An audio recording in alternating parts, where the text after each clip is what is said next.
వంటి వాడిలోంచి జీవుడు పైకి లేచిపోతే ఆ శరీరాన్ని తీసుకెళ్లి ఎండు కర్రల మీద పడుకోబెట్టి తడపతో కట్టి శ్మశానానికి తీసుకొచ్చి మీద వేసినటువంటి ఆ నూలుగుడ్డ కూడా తీసి పైన పారేసి నా శరీరం అనుకున్న శరీరాన్ని కట్టెల మీద పెట్టి కాల్చేస్తుంటే జీవుడు పైకి లేచి చూస్తుంటే ఉగ్రభూతములన్నీ చుట్టూ చేరి రా రా అంటుంటే కపాలం బద్దలైపోగానే కొడుకు కూడా వెళ్ళిపోతుంటే నాన్నవాడు నాకు లేడురా మిమ్మల్ని నమ్ముకున్నానని జీవుడు ఏడుస్తుంటే ఒరే ఎవ్వరూ వెళ్ళిపోయినా బెంగ పెట్టుకోకురా నేనున్నానని ఓదార్చడానికి కూర్చున్నాను పార్వతి.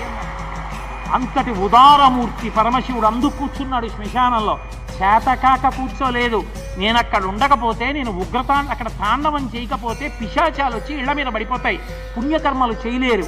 అందుకని నేను అక్కడ కూర్చుని తాండవం చేసి వాటిని అక్కడే ఉంచుతున్న ఓళ్ల మీద పడిపోకుండా. అందుకని జనులు నిలబడ్డారు, ఈశ్వరి తండ్రిని కదూ కాపాడారు.